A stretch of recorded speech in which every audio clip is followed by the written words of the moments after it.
All right, welcome to a brand new episode of the Johnny's World podcast. This is Johnny here. I'm doing it solo. BW's wife is pregnant, and so they're about to have their child coming up in the next month. So I'll be doing a lot of the interviews solo. So from now on out, so feel free to continue listening. We really appreciate everybody listening, and hopefully we'll bring you some good content and great interviews that y'all will like. So. Just keep listening to us, and we'll keep bringing you the stuff. He probably will be back. I think the child is due in June, so probably end of the summer. BW will probably jump back on for podcast with us, and he'll talk about the coffee sales that he's been doing for CF and stuff like that. So, but until then, just bear with us, and you'll have some great interviews coming our way. Just like the first one, the last episode that me and BW did, I guess the last podcast available that y'all listened to was about the Masters. It was Masters week in Augusta, Georgia. We talked about the Masters tournament, gave our predictions and all that sort of stuff. So we hadn't done one since then, but that was a great Masters tournament if y'all listened or watched it in Georgia. So following that up, we got a great guy from Georgia right now that I'm going to introduce that y'all will really, really enjoy. So without further ado, I'm gonna bring him on. He is if you're a big fan of Smoking the Bandit or Burt Reynolds in general, you're gonna absolutely love this interview. This guy's he's keeping the legacy of Burt alive today, and he's doing a great job. I wish I could see what I'm seeing right now in this background with all his memorabilia and stuff of Burt Reynolds. He's keeping it alive. So Tim Phillips, who known as Bandit Tim, welcome to the show, Tim. Thanks so much for joining us. Oh, thanks for having me, and tell you, buddy, congratulations. I'll do it. Absolutely, I will. Well, Tim, just give us a background of how all this started. I mean, it's so cool following you on Facebook and social media, seeing you at all these events. I just said that to you before we got on. I was like, man, if Burt was around today and saw that room right there, he would absolutely love it. And you're keeping his legacy alive. It looks like if Burt Reynolds had a garage sale in 1983 right now. So it's exactly what this room looks like. Absolutely. Yeah. I got to hear about how this started, how you started collecting the stuff, and how the bandit became about. I just want to hear all about that. So this year marks my 20th year anniversary of how this started. Had my daughter back in 2002. And my dad was going to car shows and with my uncle and stuff and taking their cars. I did not have a car at the time. I was married about 5 years at this point. And I told the wife that I wanted to build a car and start going with my dad to car shows. So she said, well, what are you thinking about? And I said, well, I was into Camaros and Z28s and stuff growing up. Maybe I'll do something like that. So I'm in the kitchen one day and she's passing through the living room and Smoking the Bandit was on. And there's a scene in there that she saw where Sally's in the car. She looks over at Burt and she says, you got a great profile. And he looks at her and goes, yeah, I do, honey, especially from the side. Well, she catches that scene and she says, that's you one way up and down the other. She said, you hit on me just like Burt back then with that smooth up, all that arrogance is what the best way, nice. Not the nice way to say it, but that's what it was. It was just arrogance trying to pick her up back then, but it worked, I told her. But she said, you need to build a Trans Am. That is you. She said a Trans Am. And I thought, man, it was a cool car back then, And so I started looking for a Trans Am and I started everywhere I went where people say, I know where one's at. I would go and it wouldn't be the right car. But the people were willing to get rid of it. This was in the early 2000s when metal wasn't high and these cars weren't popular. They were just sitting around. I think the big thing when back then was the Chargers and the Dodge stuff started really get taken off then, the right. Challengers and stuff like that. But the Trans Am still wasn't thought of. It was the bastard muscle car. Nobody really wanted it. It was a trailer park car. It usually left to rot in a trailer park somewhere. So I was going everywhere where people were sending me going, they'd seen one. And every time I'd find someone, they'd say, oh, well, you can just have it. Just get it out of my yard. And so I wound up with 20 Trans Ams in a buddy of mine's old chicken house. Wow. So you couldn't get parts for them. Nobody was reproducing parts at this time. Year one was just starting to do it. And so I finally found a SE Bandit car at a junkyard. It was parked underneath a sap tree, or a pine tree, had sap all over it. And asked the old lady if it was for sale, and she said it was her husband's car and he had passed, and that she'd love to see it restored. If I was going to restore it, she'd sell it to me. If I wasn't, she didn't want to sell it to me. And I said, well, I'm going to fix it and I'll bring it back to you when it's done. So we took parts off the other cars, fixed that car, me and my dad, painted it, took it back to her, showed it to her, and she just cried, So at that point, I was really into the car. And so I go to year one with the car, and they come up to me and they said, hey, this is, it probably took 2 or 3 years to restore that car. And then, so this is around 2006 era. I'm taking it to car shows, and I took it to year one. And they said, we want to do a 30th anniversary to Smokey and the Bandit car. So we just don't know where any cars are at. And I said, well, heck, I got a bunch of cars in a old chicken house. And they said, well, we don't need nice cars. I said, oh, well, then these are yours. these are just cars that are sitting around and rotting away that I took from people that didn't want them. And so they come and they looked at the cars, and they said, we'll take 10 of them right now. And I said, okay, cool. So we hauled 10 cars out of there, took them to their shop, and they were 10 minutes down the road. So that was kind of nice. And so they started working on the cars, and they kept borrowing my original Bandit car. They said, we're going to do a before and after, because we're going to 4-link these, LS them, really soup them up, and they're going to be super bandits. And so I said, all right, cool. Well, about halfway through the project, somebody in marketing over there decided to get Burt Reynolds involved. And so they said, it'd be kind of cool if he could autograph these and sign off on them as Bandit editions, And so they got him involved. They called me back and said, hey, we want to pick up a special guest in Atlanta at the airport, but we want to pick him up in your car. And I said, oh, if it's who I think it is, I would love to come. And they're like, no, it's a closed set. You can't come. Nobody can come. It's just really just only people that's going to be filming and can be there. And I said, my gosh, y'all want to borrow my car? I'm the only one that's ever drove my car. And I said, it's my baby, So like I said, it's the only car I've ever built. So I said, well, I'll tell you what, if you can get my legend, Burt Reynolds, to sign the dash and get a picture of it, I said, I'll let you borrow the car. They said, we'll do our best. We're not promising anything, but we'll do our best. Well, that's all I could get. It was the best, at least a promise. I said, okay, go ahead. Now, I don't even take off work for nothing. I'm one of those guys that had perfect attendance in school and stuff like that. I always showed up, Mm-hmm. So me to take off work because my car was gone was really something. They was like, why do you need to be off? I said, because my car is going to be gone, and I don't want to come to work and worry about my car. So I took off work that day, and sure enough, they called around 10 o'clock and they said, we've got him here. And I said, really? And they said, yeah. You want to come? And I said, heck yeah, I do. And they said, okay, come around back door and I'll let you in. And I said, okay. So I grabbed one of these jackets here I had, and I took down there, and they let me in the back door, and they just got done shooting the scene. So he walks me over to Burt, and he says, hey, it's Tim Phillips. He's a huge fan of yours, and he sold us the cars we're using for the show.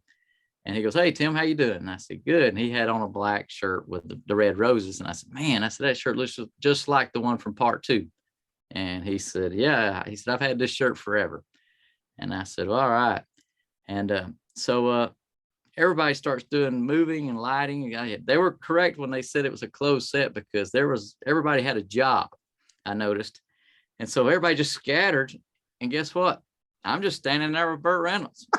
I'm just like, man, this is the cool. How cool is that? Yeah. And I'm like, okay, it's kind of like that awkward first date. Yeah. You got this, when you've got the really, really attractive woman and you don't know what to say. It was that kind of situation. I'm sitting here, okay, I'm standing here with Burt Reynolds. Now what I do? So I start, telling him about other movies that, I'd seen, that I wasn't just a Smoking and Bandit fanatic, that I did, know where he came from and his background stuff. And he said, oh, that's awesome and everything. He starts telling me things. He said, when, the cars got sold in Smoking and Bandit, he said, the president of the company told me that I could have a car every year for as long as he was alive. And then he said, I said, great. He said he was a man of his word. He sent me a car right then. I was like, wow. So he had a free Trans Am. He said, I gave it to one of my buddies. He said, next year, sure enough, another Trans Am shows up. He said, so I gave it to one of my buddies. He said, by the third year, I thought, you know what, I'm going to keep this one. And so I'm waiting, and it didn't show up. You know, it was the same month that the other two had showed up, and it didn't come yet. He said, I'll give it a month. And I thought, well, heck, I'll call. So he calls, and he said he spent about an hour getting from phone number to phone number to phone number before he got the president online. And they said, hey, so yeah, Bert, we understand your situation.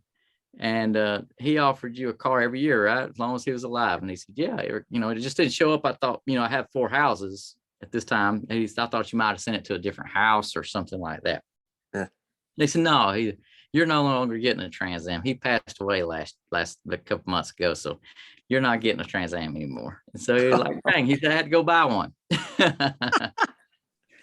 But so we shot, so the producer of the show, and then this is leading into the how the Bandit started for me. So the producer of the show, Bud Brunsman, who also produced Overhauling and stuff like that, he's the one who produced the show, and the show's called DIY Burt Builds a Bandit. He's walking around with me, kind of just taking candid shots every once in a while during the downtime, and because I'm just hanging out with Burt.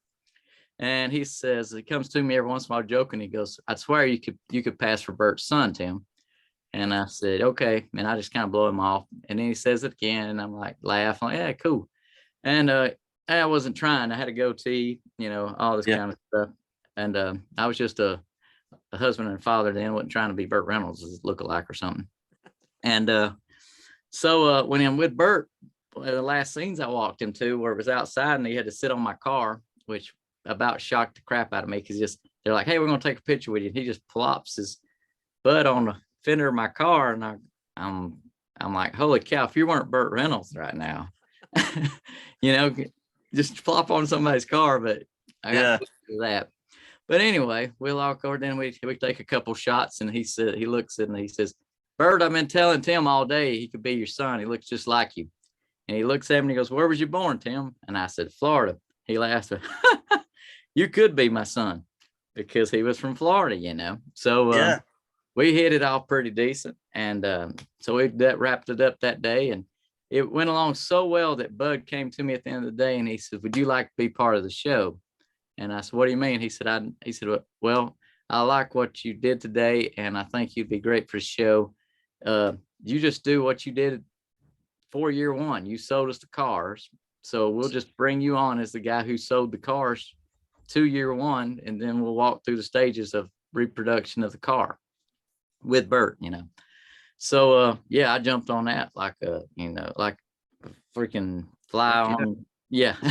And I said, heck yeah, I'll do that. So then I had to take off more work, but either way, but it worked out good. So worked with him, did the show, like it turned out really good.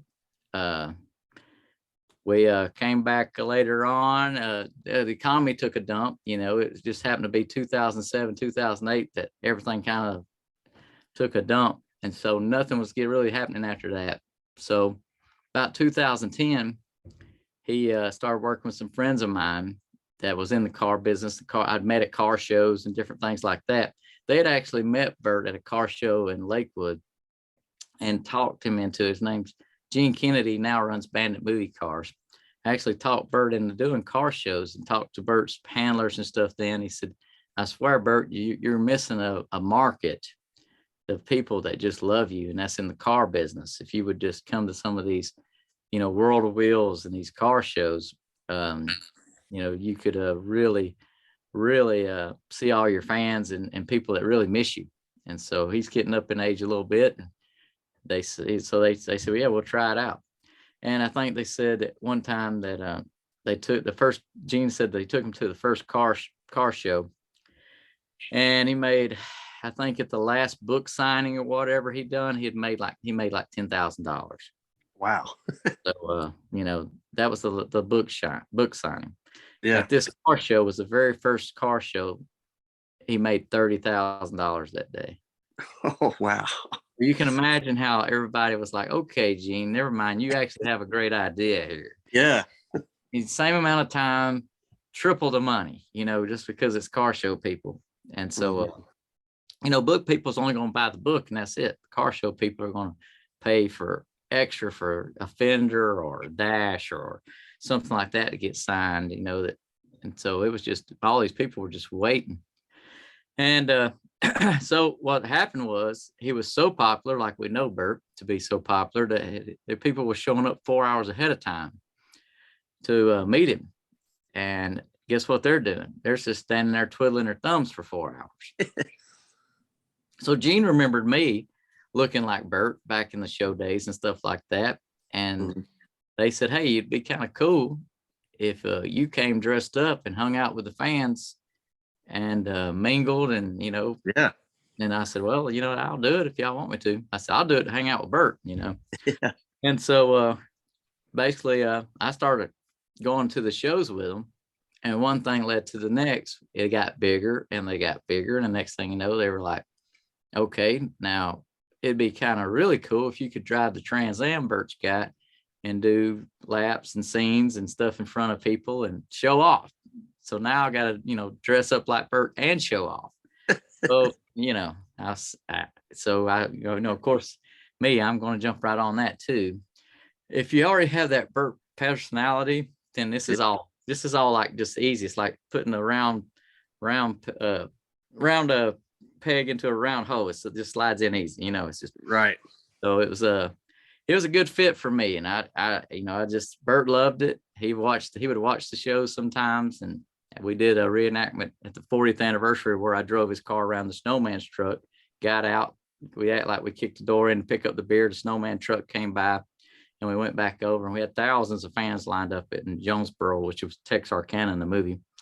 And we did the whole scene. I come over, I looked at Bert, I said, how'd it go? And he said, man, it looked great. So, getting a joke with him and cut up with him, the more and more time I spent with him, he was really just a down to earth guy. And he still had that wit and that laugh, his body was, giving up on him, his brain and everything else was still there, which was kind of neat to hear the stories.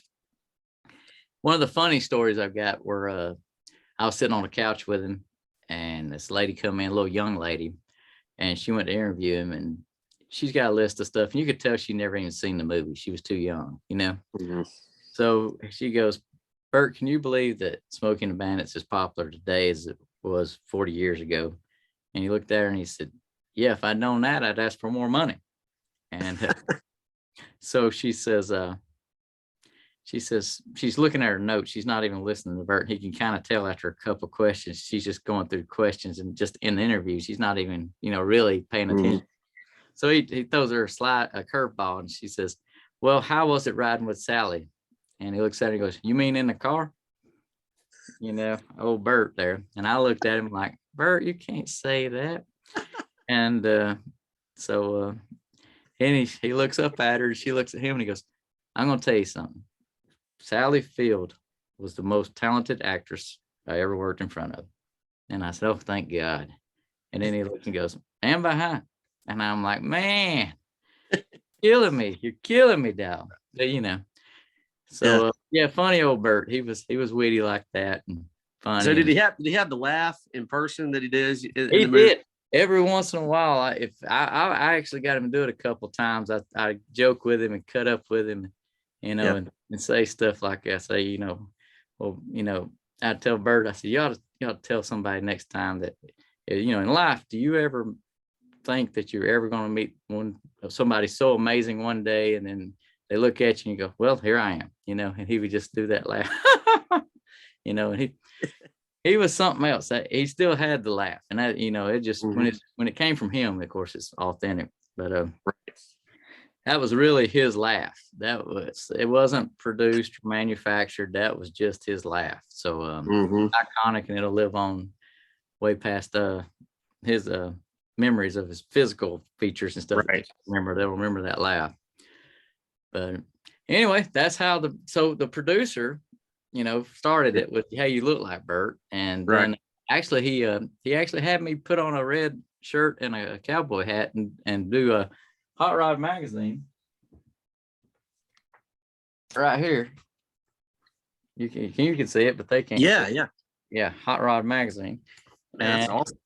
And so that's how it started. I dressed up for Hot Rod Magazine. Then I wound up in this issue.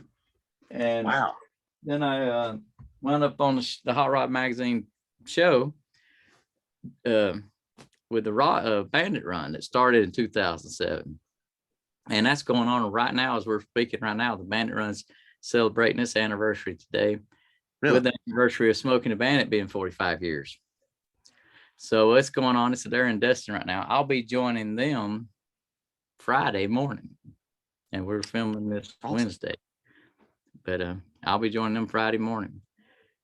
So still keeping it alive 20 years. So do you tell us a little bit about your schedule? It seems like you go every weekend. You'll have something, or how does that work? Or you do all the South or the whole U.S. or how does that work? Been as far west as Vegas so far. Been out to Counts Customs. We drove Bert's cars across the Barrett Jackson auctions out there. Cool. And they had a big auction out there when they took the cars to Counts Custom. The Hooper car, the Bandit car, and the Cannonball Run truck. They took those out there, and that was in 2018, about the same year. It was right after he passed. Yeah, he just passed. So it was at the end of 2018. He passed in September 6, 2018. We had just done a show in Pigeon Forge, Bubba Fest, and he passed a week and a half later. Wow. But it was a very sad time, but we had the auction right after that because it was already planned. I mean, all the fees had already been paid, everything had already been done. So it was right. Just a scheduling thing. I know it was bad on Danny Coker because he was so looking forward to seeing Bert, and he already had the cars delivered, and they were staying at Danny at Counts Customs. And then when he got the news that Bert had passed and he wasn't never going to get to meet him, man, you can watch. He did a show about it, and he cries on the show about it. Oh man. But I go all the way. I've gone to West. I've gone to Detroit, and Chicago is the closest I've been north. I have looked across. I think it's Chicago. You can look across the river there, and you're up in Canada. Oh yeah. Yeah, Michigan, Lake Michigan. Right.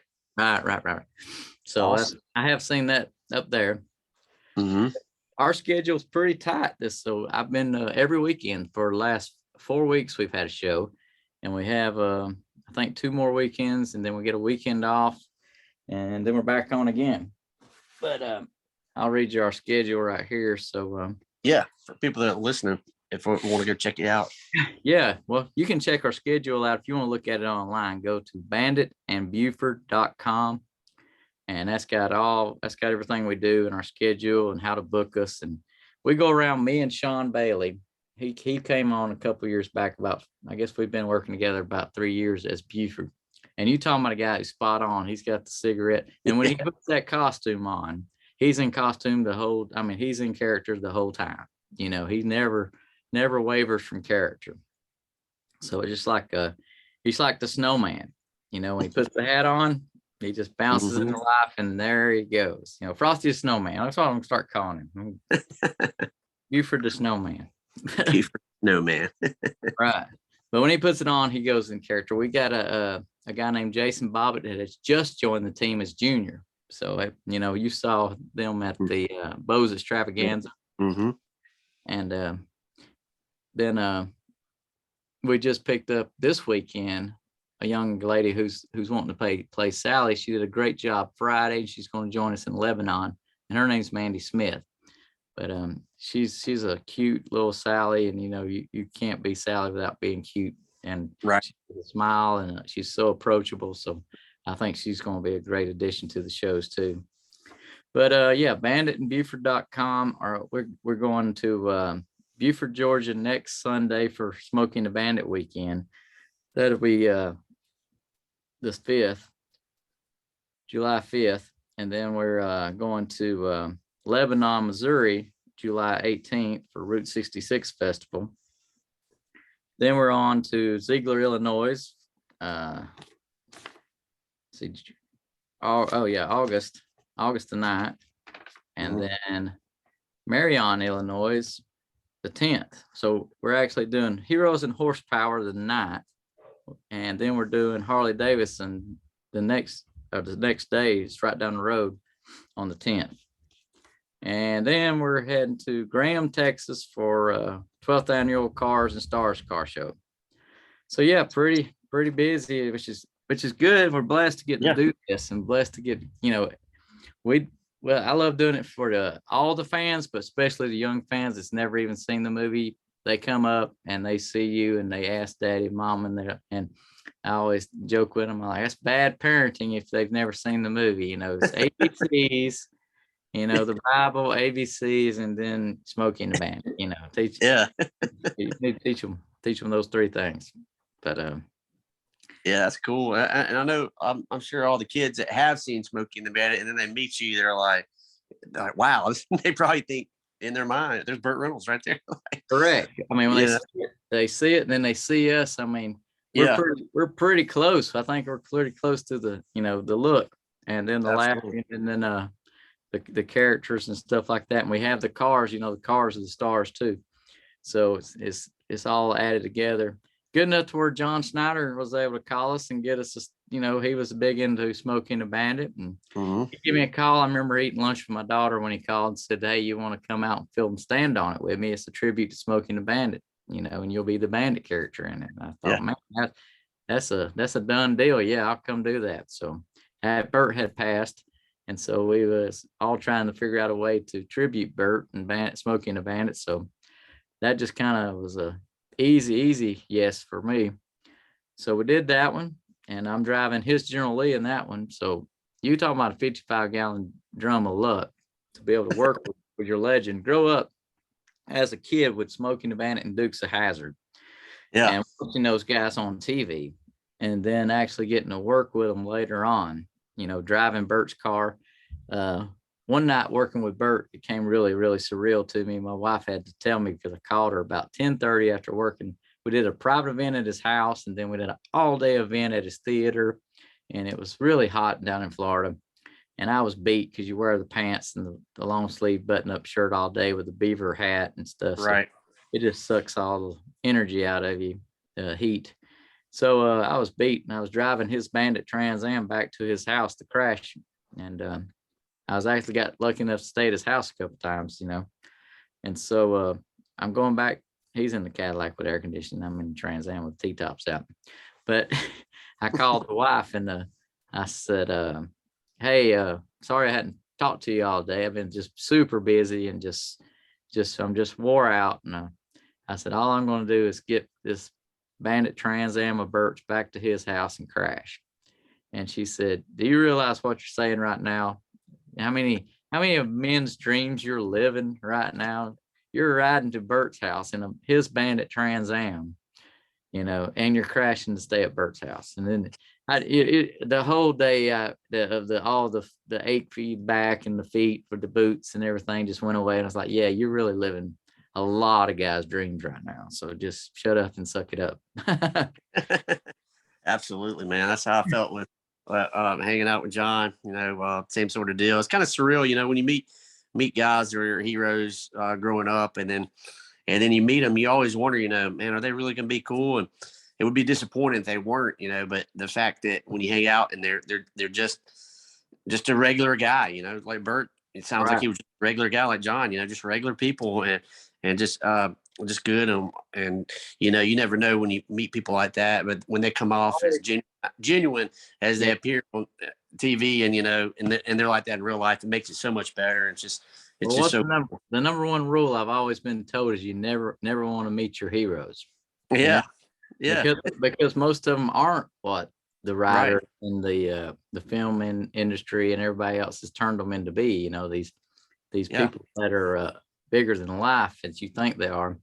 And then when you meet them, they're just regular guys with headaches and back pains and problems and everything else. And they don't. If you don't see that side, you're like, then you're let down for the rest of your life. So really, the rule is don't meet your hero. But I'm glad that it worked out for me and you meeting Burt and John, because both of those guys were really the nicest people in the world. Took us in, and just let us shine for as bright as we could, and Yeah. come with them.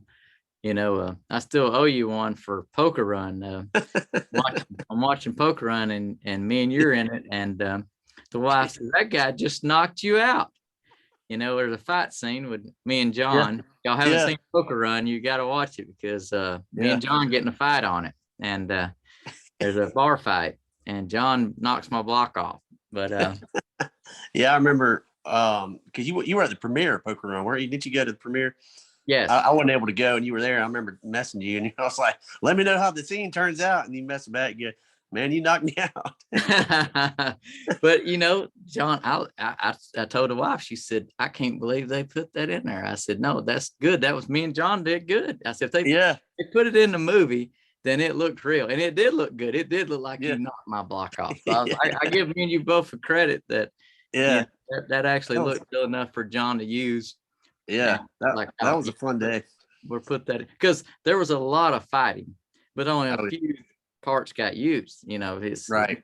how filming it is, and Mm-hmm. so we fought. We were wore out by the time we fought all Yeah, that. we were. That was cool, man. I remember you telling me, it was like, "All right, man, you got to hit, but here, just Yeah. don't actually hit me, man. Just do it right here, Yeah. and it'll make it look like it." And sure enough, man, you hear that they put the sound effects in, boom, it sounds like. It looked like Yeah. it worked perfect, because, like I said, if you watch it, guys, it looks like John knocked my block off. My wife thought it was for real. She Really? thought he really hit me. I was like, no. Yeah. No, he didn't. It happens so knock me out. fast, man. It's That's funny though. yeah. If you watch it though, and watch that scene when I punch you, I go back like you had hit me. I don't know why I did that, but I guess it's just instinct or something. Yeah. We're all But sweet. but it was man, that was a whole lot of fun. And yeah, I'd never been in a bar fight before in a movie. Well, So Ron asked me after we done, I did my scene with this is Smoking and Bandit scene. yeah, And he said, hey, do you want to be part of the bar fight? And I was thinking to myself of the movie Hooper, where Bert was in the bar fight. And I thought, yeah, man, I'd love to do a bar fight as Bert. That would be great. And yeah. so that's why I volunteered for that real quick, like too. I said, I think that'd be kind of cool to be in a bar fight. Mm-hmm. So we did that. And then he got a lot of good feedback from the Bert and Buford character in the first two movies. And he finally told me, he said, in the next one, I promise you, you'll be in the transit. Because I was in the general lead, then I was in the back of the cop car, and I said, man, this is the last movie. He swears this is the last one of this sequel. Yeah. This series that I get to drive the Trans Am. So you saw at Bo's Extravaganza, and Double or Nothing, the Bandit actually shows up in the Bandit Trans Am. So that was so would be cool. a cool scene. I think that would be a big hit. Yeah, I think it will be. Absolutely. Well, let's talk a little bit about Bert. I want to ask you personally what your favorite, obviously, is Smokey the Bandit number one for you. What's your, let's say, your top 5 Burt Reynolds movies? What would you say if you had to guess? If I had to, of course, I would go with Smoking the Bandit first. Just because it's just the car, I was in there too. I just really like that car too, and that you can't beat the chemistry of the cast.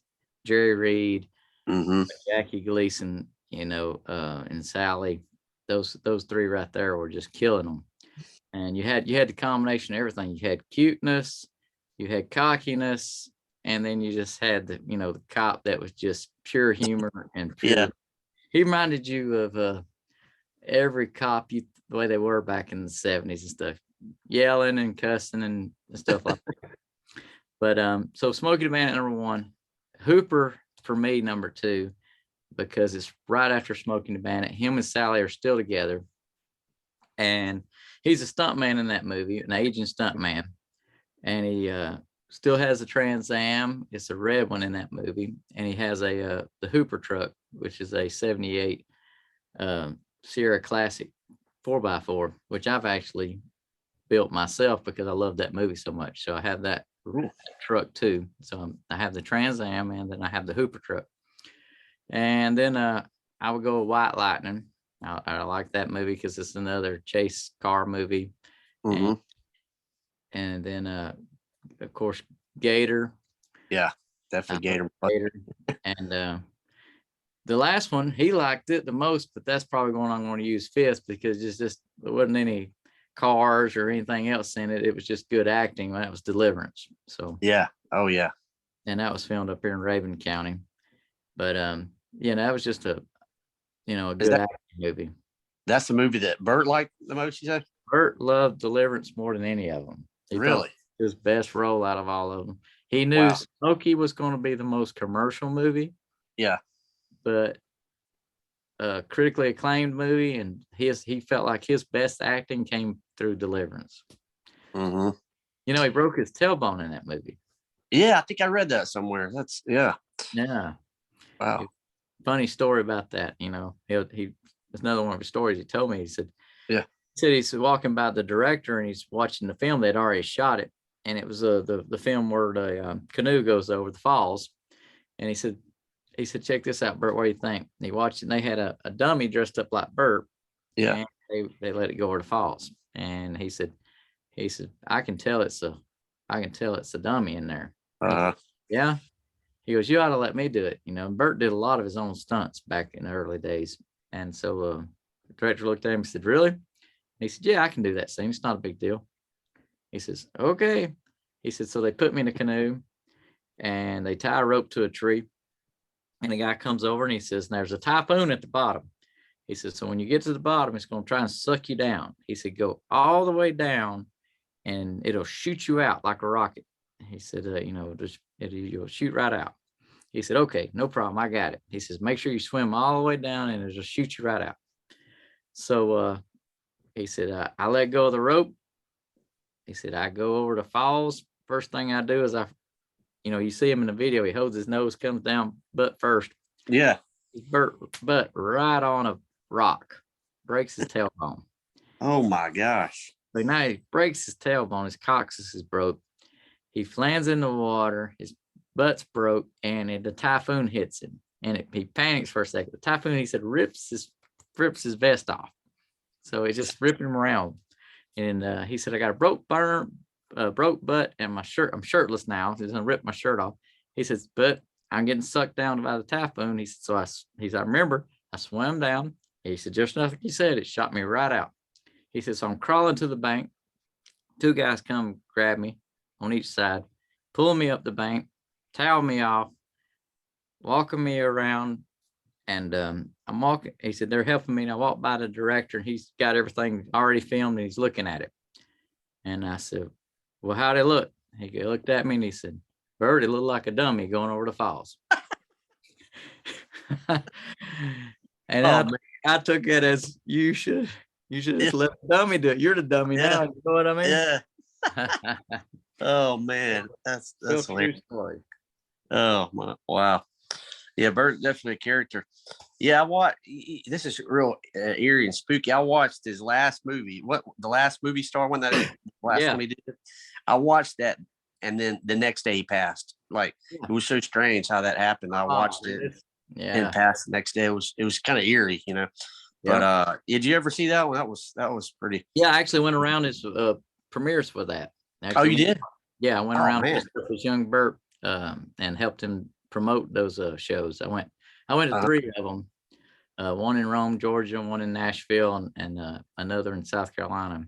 Wow. But, we went around, and then we did Bubba Fest, and then he was supposed to have been doing the one with Brad Pitt, and then he was going to be the Brad Pitt character, and Hal Needham was going to be the stuntman, Life of a Stuntman in Hollywood, or what? Oh yeah, Once Upon a Time in Hollywood. There you go. See, Bert was supposed to start in that because it's really written about them. Yeah. Bert, Hal Needham. Mm-hmm. So you're doing Brad Pitt's character supposed to have been Bert. Wow, I didn't know that. And it's Hal Needham. So Bert had a part in there, and he was getting ready to do that part but he passed before he could do the part. Oh man. Wow. Yeah. But so I was going to tell you a little lucky story about John's filming Stand on It, though. I was in the RV, and the air conditioning's blowing good, and the scene's 20 miles away. And he comes, bangs on the door, and I'm in there with Mindy and all the other actors just ready to go to the scene. Mm-hmm. Well, he finds out he ain't got anybody to drive the General Lee, and he comes and bangs on the door, and you know, this is how cool John Schneider is. He doesn't really know me from anything other than I've seen him at a couple of World of Wheels and stuff like that. Right. And we changed numbers that way. And but he bangs on the door, and Alicia opens the door, his wife, and says, "What is it?" And he goes, "I don't have anybody to drive the General Lee." And he looks in there and he goes, "Tim, I need you to drive the General Lee." And I'm like, I don't care if I'm not got any air conditioning, I will drive that General Lee because I've drove Bert's car, right? Yeah. And if I go to walk out, and Alicia stops me. She looks at me and she goes, "If you wreck that General Lee, I'm going to bury you in one of these swamps out here in Louisiana." And I went, "I'm not going to wreck it." And so, you know, I go downstairs, go out the RV, and John walks me over to the car, and he shows me how to crank it and how to, you know, everything, how the car works. It's mostly electric on the inside of his, you know, it's nice push button crank Right. and stuff. And then he looks at me and he goes, "You know, it does have almost 700 horsepower, so do be careful."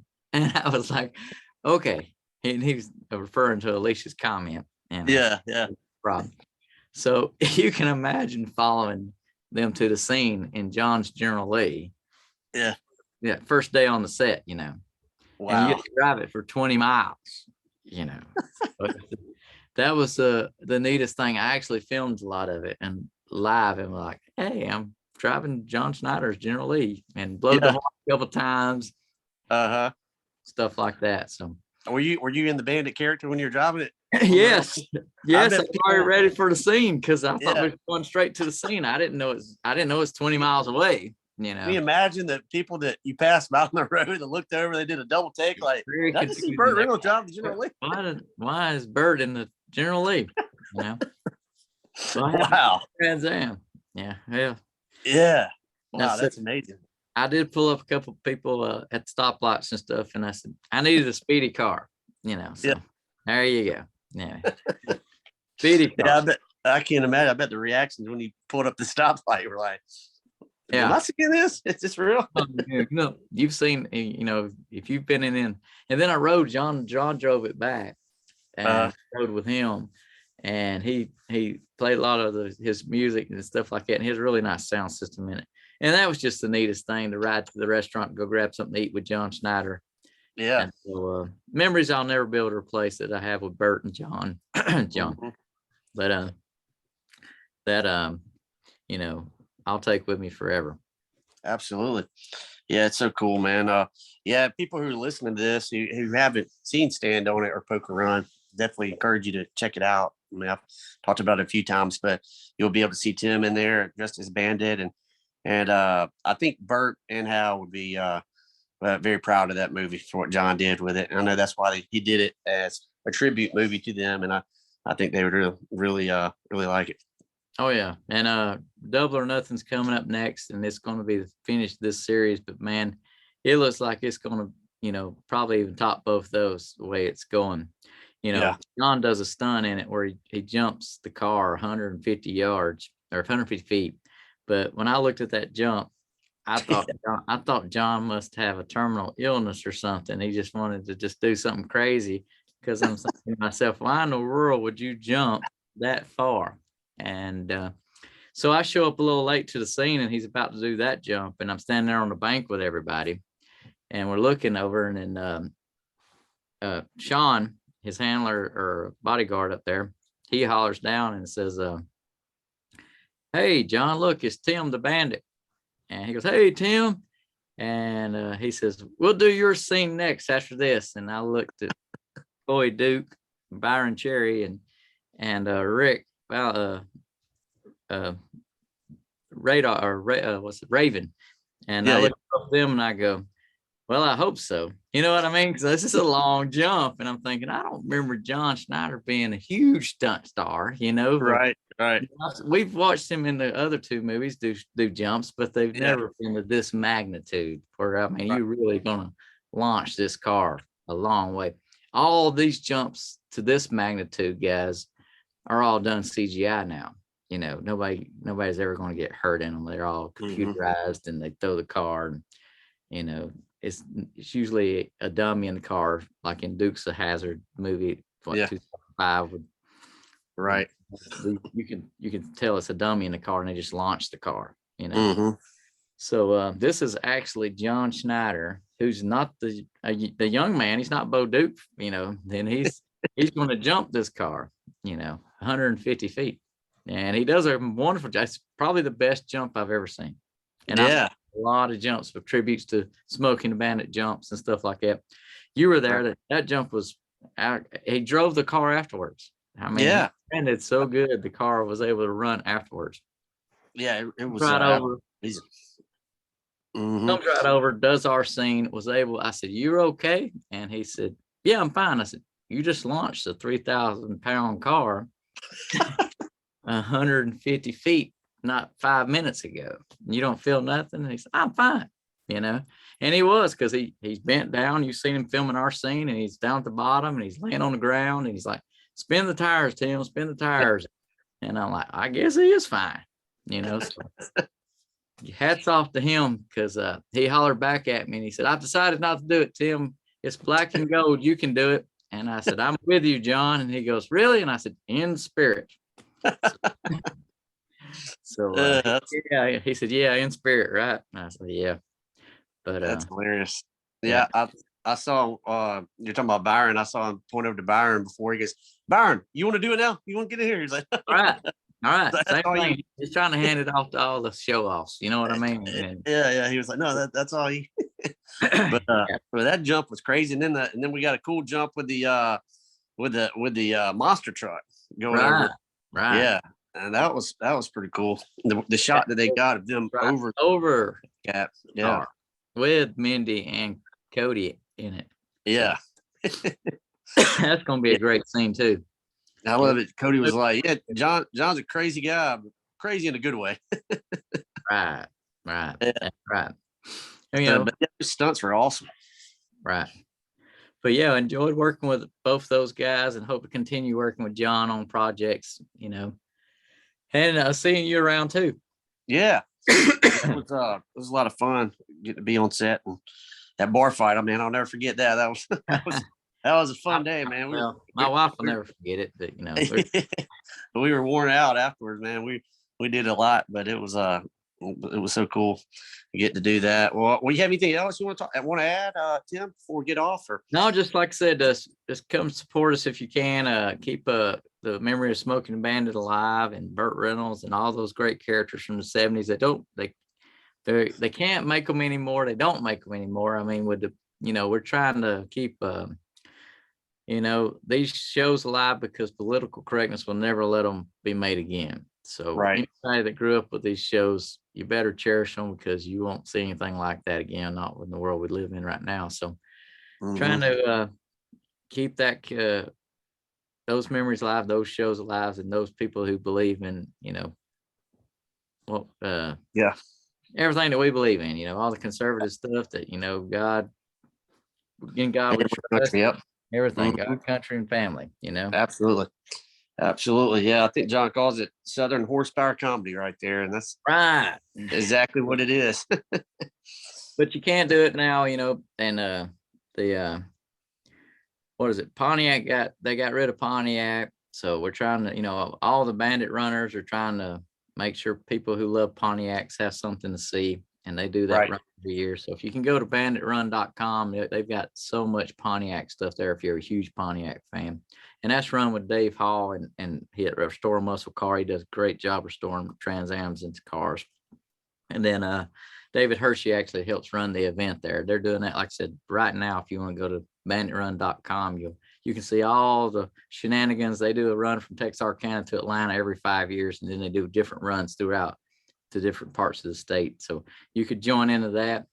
Go to banditandbuford.com to find me and Sean and all the shenanigans we get into every weekend. We've got Uncle Jesse, David Daniels joined us now, and Rusty Cash has joined us as Boss Hog, and they bring a General Lee. And so we bring the 80s back everywhere we go. You know what I mean? Everything that was cool in the 80s. Oh, and Pete Condas brings the A-Team band a lot of times. So everything tell us about Hazard. Were you at Hazard Homecoming? That looked really cool. Tell us a little bit about that. What went on there? So that was another Dukes of Hazzard gathering that they actually, if you love Smokey and the Bandit, then you probably love Dukes of Hazzard, because Dukes of Hazzard came because of Smokey and the Bandit. It was the premises was they run, grab illegal alcohol and bring it back to Georgia. Well, Right. the writers and producers and stuff said, man, that would be kind of cool, but we don't have really any illegal alcohol, do we? And they went, moonshine's illegal. So there you go. It was easy to write, and they figured it out pretty quick. And so that's how the Dukes Hazzard. And if you watch the first episode, Dukes Hazzard, they mentioned Burt Reynolds in there. They're running from the cops in the junkyard, or running from the guys in the junkyard, chasing each other around. And one of them said, or I think Luke said, Burt Reynolds never got caught or something like that. So he said, yeah, but he had a cool mustache. So, yeah. So it's it's loosely based off Smoking the Bandit, and then it took off too. So they had a home run there. And Yeah. It was in Georgia, Covington, Georgia. Covington, Georgia. Yeah. And like I said, that was a Dukes Fest that the Smoking the Bandit people invaded. We had the snowman's truck there. We had the cop car. We had the Trans Am. We had me, and we had a couple of the stars that's still alive from Smoking the Bandit. We had Kay Barrett. She was the little girl that played the High Uncle Bandit scene. So she was young little thing then, and she opened the door for Bert. He says, hey, darling. She says, hi, Uncle Bandit. He says, which one of the house apes is you? Kay? Oh, he's dropping them like flies, and then walks in the house. But she still gets residual checks for that. Really? Every month she'll get a check for around $25 or whatever, just for that one line. And she didn't want to do it as a kid. She said she was pretty shy. And they paid her $200 something up front to do it. She's like, okay, I'll do it then. She said she remembers like yesterday. She didn't want to do it. And then when Hal Needham offered her $200, that's a lot of money in 77. So yeah, I'll do it. So she did the scene, and she's glad she done it. That's really cool. So she was there, and then did I see the 18 van? Were y'all getting out of the 18 van? Yeah. So like I said, Pete's got the 18 van. He put all the characters in there. I wasn't in there this time. I was in. We did it in at Bandit Bash with me and a bunch of other characters that was there, Elvis and everything. But we tried it with all the characters there too. Everybody loves that. It's kind of the how many clowns can we fit into a clown car effect, right? So we're a bunch of clowns anyway, and big kids. So everybody usually goes for stuff like that. Mm-hmm. That's another thing. These guys that dress up, you better watch out, because they're up for anything. He's like, you want to jump out of this car with 15 other people at 50 mile an hour and roll over and play dead? Sure. It's what could go wrong, right? But it makes for a lot of fun. It does. And all those guys that you're talking about, the lookalikes, man, I mean, it's spot on. That one picture I saw of John with Uncle Jesse, David, David side by side. Wow, that was amazing. It's scary sometimes. Yeah. And David took a picture of my daughter, and it was the same kind of scene where Daisy Duke, man, it's just crazy how the likeness is. And David not only has the likeness, he has the heart too of Denver Pyle. So he really, really loves keeping it going for the right reasons. And that's what you need. If you've never watched the shows, I've had a couple people want to, dress up as Bert and stuff like that, but they don't even know the show. And, the actors are just, we had an actor one time tried to do it, and his heart wasn't in it. You could tell, he didn't understand the role. He didn't know the lines of the movies, and somebody come up to him and say something, he just look at him like, what are you talking about? And so you got to be really a super nut like me fan. And you watch DIY Burt Builds a Bandit, it's on YouTube. And if you watch it, I'm on there, and the guy right off the bat says he's a Smoking the Bandit Burt Reynolds nut. So you got to be a nut first, and then you got to look like somebody. Yep. And they got to be somebody that you want to, portray, and then the magic happens. You know what I mean? I've been doing this for many a year, blessed at it, and hope to keep him going as long as I can physically. I'll be 50 this year, and John Snyder's actually coming to sing at my 50th birthday party. How about that? Yeah. So That's awesome. Yeah. That's so cool. I got the whole group coming, Cody and Keith Burns and everybody. So my birthday party, on my birthday, they're coming. So that's going to be really neat. When you turn 50, Tim? September 9th. September 9th. Nice. So, awesome. Well, happy early birthday. Yeah. Appreciate you, brother. Mm-hmm. Yeah, it goes by fast. Better enjoy it. Yeah, absolutely. But yeah, like you just said, man, it's these people that out there, they can dress up as all these characters, but if your heart's not in it, it's just you can tell the difference. But like me looking at you right now with all your stuff behind you, man, and then knowing you, like your heart's in there with Smokey and the Bandit, and it makes a difference. It makes and the fans out there can see it; they can recognize it right away. So yeah, they can pick out a fraud pretty quick. You know, somebody that's not really absolutely not really fond of the character; they're just playing a character. Yeah, absolutely, but Rusty loves it. Jesse's done it, David does Jesse great, Rusty does Boss great, and they're both they've gotten this chemistry like me and Sean. Now Sean Bailey, y'all need to see this guy as Buford T. Justice. I'm telling you, he's amazing. He's doing all right. I saw you post that he was in the hospital recently. Is he doing better? Yeah.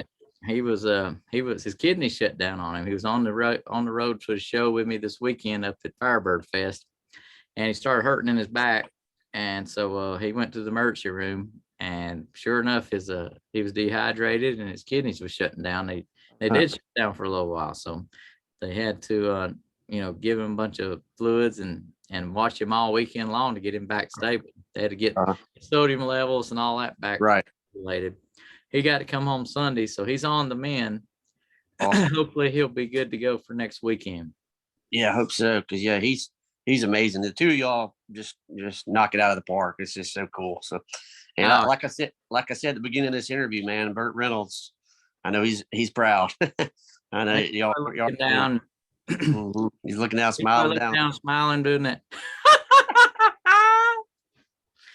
He's doing it right there. Love it. Laugh. He's just laughing at me and saying, "This idiot right here." Yeah. But yeah, wonderful guy. I got plenty of his stuff I'm carrying with me and keeping in check with me, and we have a blast doing it. We don't get tons of money for doing it, but we have tons of fun. And that's I told the wife. She said, well, you ought to get paid for this stuff. And I said, well, we get, this much covered this, covered that, but I said, look at what the memories I'm taking with me, Right. Absolutely. I see a lot of rich people that are unhappy. Mm-hmm. So, it's not all about money. Yep. If you do it, what you love to do, man, that's what we're supposed to be here doing. So, and that's what you are doing. So, right. It's awesome. But, when you can take a kid that's never saw Smokey and the Bandit and up at Knife Works with Gene Kennedy, I went up there and did a show last October, and there was a 5-year-old dressed up like the Bandit. Now, it was a late minute decision that I was going to come. So, nobody knew if I was really coming or not. So the dad had already told the son when he got out of the car, he didn't see me there. And he said, well, I guess he didn't make it. And the son was kind of like a little sad. He had a little sticky mustache that you stick on, and had the hat and the shirt and everything. And so the other guy knew that I was just in the dressing room getting dressed. And so when I came around the dressing room and saw him for the first time, he did the biggest happy dance where he just jumped up and down. He couldn't control himself. He was so happy. You've seen this. I love it. And so that was what I do it for. I was like, man, that's what it's all about, right there, it made my day, So I took several pictures with him. We got him in the Bandit Trans Am with him driving and everything. So stuff like that's what it's all about. Absolutely. Yep. Putting a smile on a kid's face, man. You can't beat that. That's the best right there. So I'll take that forever. And absolutely. Mama's got so many pictures, and you never know, he may play me one day. You know? Yeah, you never know. He'll take over my job. Hmm. It'd be great for him to come up with a mustache one day and say, you did this to me. Now I'm gonna keep doing it for you. And I'm like, cool. Yep. Carry it on another 20 years or something. That's what's keeping the legacy alive right there. Just you Right. doing it, and then yep. So it's just so cool to see how it all works out like that. So I always joke with all the boys. I say, when you gonna grow a mustache like me? And then all the girls, I go, don't ever date a guy with a mustache. great. So Oh yeah. All right. Well, All John, right, it's been a pleasure, buddy. I'm going man, to thanks so much for joining us. time with the fam. Yeah. I think a lot of people are really going to enjoy this, and probably that'll make them, after listening to this, maybe they'll be able to put on Smokey and the Bandit and relive those memories from back in the day. So, Oh yeah. So thanks for keeping the Well, legacy like of Bird alive and everything, and hope to see you at the next event. All right. Yep. Check us out. banditbuford.com. All right, Tim. Thanks so much, man. Have a good one. Buddy. See you, bud. All right, bye.